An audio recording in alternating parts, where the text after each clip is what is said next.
Welcome back. This is your Feel Good Breakfast Show on this Tuesday morning. Thanks for choosing to start the day off with us. Now, the Prison to College Pipeline Program is an American initiative that provides opportunity for higher education, both within the prison as well as after release, as part of a wholesome re-entry into society. It was founded by Dr. Baz Dreisinger, and she believes that the freedom of education is the key for prisoner reintegration. Dr. Baz joins us on Expresso this morning to share more as she launches the Prison to College Pipeline Program in South Africa on Nelson Mandela Day, which is tomorrow. And it's great to have you here with us. Thanks for joining us. Thank you for having me. So give us a bit of background on the program, how long it's been running in the United States, and some of the success that you've seen as a result of the program. So I started plotting it about a decade ago, actually, in the US, in New York, where I'm from. And we launched about 7.5 years ago. And since then, we've seen enormous success. And generally, most people tend to think of success as in terms of recidivism rates. Have your students gone back to prison when they come home? For us, that's setting the bar quite low. So by and large, our students do not go back to prison, with very, very few exceptions. But beyond that, they go on to university when they come home. 2/3 of them are enrolled in university upon release.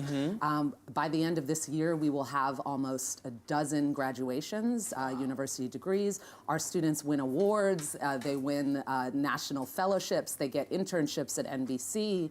One of our students is actually here with me today to give the keynote address at the launch tomorrow, our very first graduate, in fact. Congratulations. That's extraordinary stuff that you're talking about. And so we in South Africa and across the world are celebrating Nelson Mandela Month. Tomorrow is Nelson Mandela Day. Why did you decide to launch the program in South Africa on this particular day, and thus kind of interlinking the meaning behind them, if you will? So there is no other day and no other place really to launch this program than on Mandela Day in South Africa. Essentially, this is a country whose legacy of education behind bars runs deeper than any other. Madiba himself studied with UNISA while he was incarcerated. The Robben Island is known as a university, so this is a country with such a profound legacy of what it is to build minds behind bars. Let's talk about the Brandvlei Correctional Center here in South Africa, which is where you'll be launching the program starting tomorrow. Why the decision to go there? And then also how the program will be functioning in a South African context. Yes. And so Brandvlei is already home to what's called a UNISA hub. There are several UNISA hubs all around the country. As I mentioned, there is this legacy and this history here of individuals studying behind bars. And UNISA has been serving the prison population here for decades. So there are already UNISA students studying. What we are doing, and I should say that this is a Stellenbosch University initiative. This is not my program, this is their program. I came out as a consultant to build with them, to develop with them, and to create this partnership between Stellenbosch and the Department of Correctional Services. So they will be sending Stellenbosch students and professors inside to work with these students, to build with them, to network with them, to supplement what they're already studying through UNISA via Stellenbosch. And we also have a reentry and outreach coordinator who will be working with students when they come home and funneling them into various universities and colleges and educational programs. Tell me about more than the success stories that you spoke about in the beginning.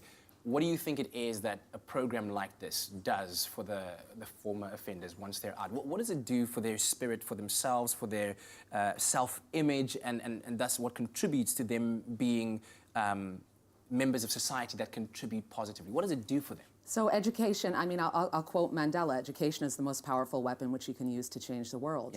And I have watched for over a decade now individuals' lives become transformed via higher education, via university education. It changes who you are, it changes your conception of self, it changes your conception of what you're capable of, and it puts you out into the world as a different person. And it often, and I should emphasize that for us, this is also very much about giving people what they have a right to.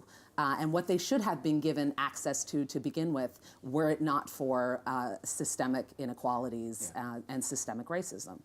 Well, thank you so much for joining us. We're wishing you all of the best with tomorrow's launch. And we can follow you on social media at Baz Dreisinger if you want to find out more. And of course, if you'd like to donate and also find out more information about the program and how you can contribute to it, you can email p2cpsa@gmail.com. It is on your screen right now, so go ahead and maybe spend your 67 minutes checking out the information and see how you can be a helpful part of this wonderful program.